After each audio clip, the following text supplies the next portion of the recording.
eu não vou falar sobre vacina, eu vou falar sobre passaporte. Sou professora de História antes de ser deputada estadual, e assim como muitos médicos, farmacêuticos, especialistas falaram de suas áreas, eu vou falar da minha. No início da década de 1910, uma empresa americana chamada IBM, essa que os senhores estão vendo aqui, lançou uma tecnologia de cartões perfurados. A IBM se chamava International Business Machines.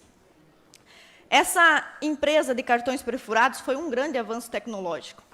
E a tecnologia é muito boa, mas assim como uma faca, como um carro, como uma vacina, como qualquer experimento científico ou avanço científico pode ser usado para o bem e para o mal. A IBM teve uma filial lançada na Alemanha e se chamava Deromag. Foi um nazista que ajudou a fundar essa empresa na Alemanha. Logo que assumiu o governo, Hitler começou um censo da população. Uma característica fundamental de todo ditador é o controle da vida privada do povo. Esse cartão, lançado pela IBM, era um cartão perfurado que tinha informações sobre a religião, a profissão, a nacionalidade e até questões de saúde de todos os cidadãos alemães. Óbvio, o objetivo de Hitler não era perseguir todos os cidadãos alemães. Era apenas identificá-los. Então, a princípio, esse cartãozinho marcado com furos servia para classificar as pessoas. Tem algum problema em entregar um cartãozinho perfurado para cada cidadão? Aparentemente, não. Inicialmente, parecia somente um censo, um cadastro, um passaporte, um número. Mas a parceria do Terceiro Reich com a IBM, também chamada Deromag, foi o primeiro passo para classificação, identificação e segregação. Sem os cartõezinhos da IBM, uma tecnologia, seria impossível para Hitler saber aonde estavam os judeus, quem eles eram. É verdade que o Holocausto teria acontecido da mesma forma. Porém, Hitler utilizou um mecanismo aparentemente inofensível, o simples cadastro, a classificação de pessoas. O passo seguinte do governo nazista foi o confisco de propriedades. Ou seja, você não vai ter acesso ao dinheiro ou não vai ter acesso ao seu direito de trabalhar. Será que isso já aconteceu em algum lugar? Será que está acontecendo em algum lugar? Bom,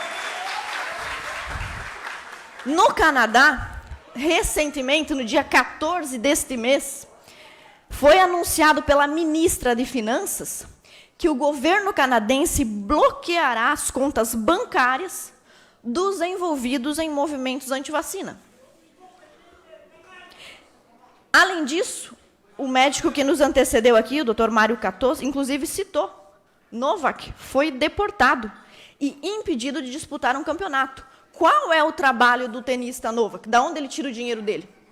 Dos torneios, dos campeonatos, do esporte. Como professora de História, eu acho interessante falar sobre coisas que estão registradas. O doutor Mário Catô falou aqui sobre a história de outras vacinas. Eu não estou aqui para falar de vacinas, estou aqui para falar da história de passaportes.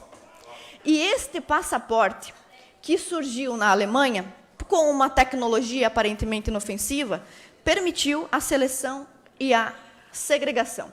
O próximo passo, depois do confisco dos bens dos judeus e de outros segregados, foi a deportação para campos de concentração. Num paralelo simplório, é impedir as pessoas de estarem no lugar onde elas querem ou de acessar locais públicos. Então, coisas comuns ao passaporte da IBM podem acontecer se nós, brasileiros, nós, cidadãos de Blumenau, de Santa Catarina, do Brasil, do Ocidente, dos Estados Unidos, da França, do Canadá, da Austrália, não estivermos sempre vigilantes. Eu quero respeitar o tempo dos outros palestrantes, então eu vou deixar apenas essas duas imagens fixadas aqui, para que os senhores não esqueçam que mais importante do que resistirmos ou não à própria vacinação, porque nós somos vacinados com relação a outras doenças e até a vacinação dessas doenças, contra essas doenças é obrigatória. Mais importante do que tudo isso é lutarmos pela nossa liberdade e não aceitarmos um passaporte que prove que nós estamos ou não vacinados.